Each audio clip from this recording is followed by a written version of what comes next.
But of course, elections are not the only marker for democracy. Elections are a necessary but insufficient action by the body politic in support of democratic self-rule.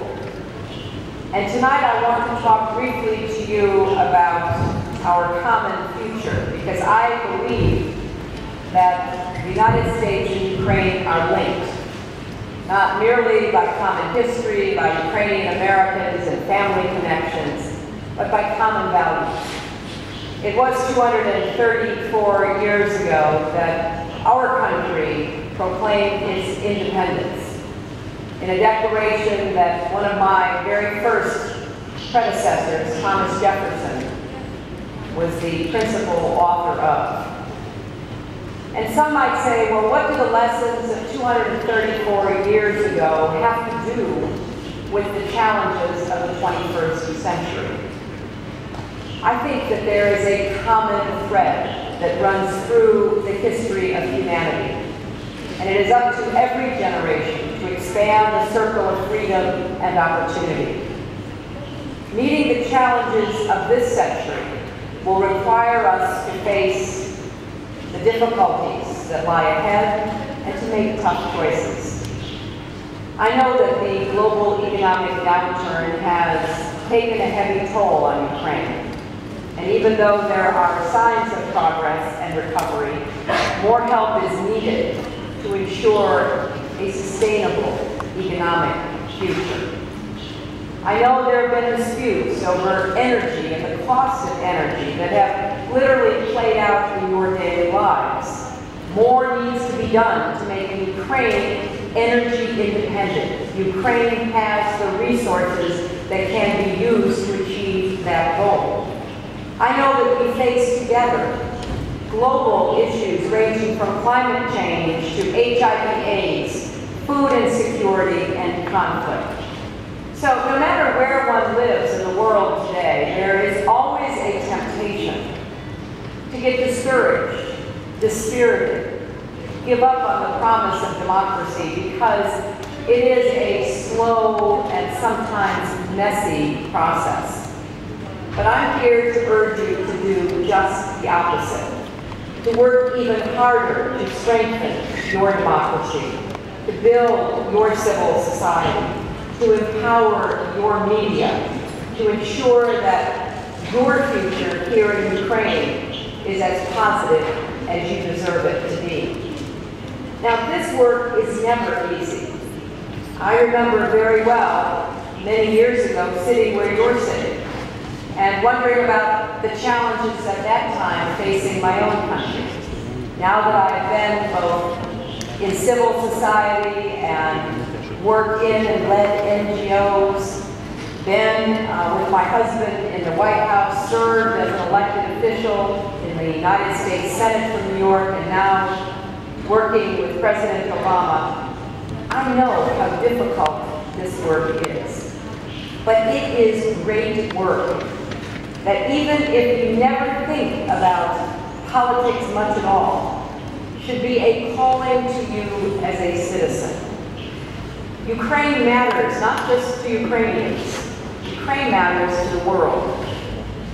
Because there are so many opportunities for Ukraine to assume a position of prominence and influence in the region, in Europe, and even beyond.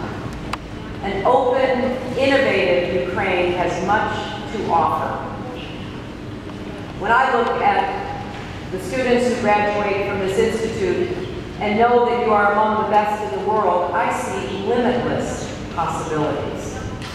And the world is looking to you to secure your democracy, grow your economy, deepen your integration with Europe, and create the conditions that will allow you and every Ukrainian citizen to make the most of your God-given potential. The United States wants to be your partner. The Foreign Minister and I are chairing a strategic partnership commission, and we held our second meeting today, and later this year, we'll have the third meeting in Washington. We are deepening our collaboration on a range of issues, from economic reform and the promotion of trade and investment, to the modernization of Ukraine's energy sector, to expanding opportunities for education, for health, for women, even to defense cooperation.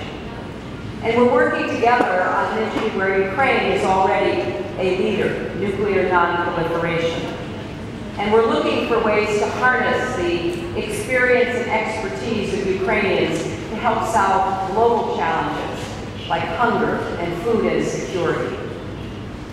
Our cooperation with Ukraine is very important to the United States and to the Obama administration. And we look for ideas that come not just from the government-to-government interaction, but the people-to-people contacts that this town hall represents. Because we know that it is not, in the end, our governments that discover the solutions to the problems we face, but it is within an open society the work of individual citizens who challenge conventional thinking, who work through the solutions that are necessary for progress. For example, we look forward to working with Ukraine to develop an investment climate that will encourage the kind of cutting-edge energy projects that will give Ukraine energy independence. That's why it's particularly important that in democracies, whether they be 234 years old or 19 years old, that we never lose sight of the values and core freedoms that protect and promote democracy and reform. Freedom of speech, freedom of press, freedom to petition governments, to assemble, to participate in the political sphere. These are not just afterthoughts. These are not just enshrined in our Declaration of Independence or the Human Rights Declaration. These are absolutely the right and the property of each individual. I've discussed the importance of defending these rights with your president, and he has made a commitment to uphold Ukraine's democracy, to strengthen the rule of law, to maintain a strong respect for human rights. During his visit to the Council of Europe on April 27th, President Yanukovych said very clearly that the rule of law cannot exist in Ukraine unless corruption is eradicated and comprehensive judicial reform is implemented. He also spoke out against the intimidation of journalists. Now, the United States applauds these statements, and we welcome these commitments, but we recognize that rhetoric alone does not change behavior. These statements need to be followed up with concrete actions. And we have said very clearly to the Ukrainian government that we will help to make sure that these values and freedoms are protected. It's important, too, that we look at how to promote broadly based prosperity. One of the problems in societies around the world today is that too much of the productivity of the economies are going to too few. Too few people, the political and economic elite, are realizing the vast majority of benefits from economic activity. It's true in my own country, where unfortunately economic inequality is increasing. And it's true in Ukraine, it's true in Europe and Asia and Africa and South America. So part of the challenge of economic growth and prosperity is to make sure it gets down and equally spread among people. And we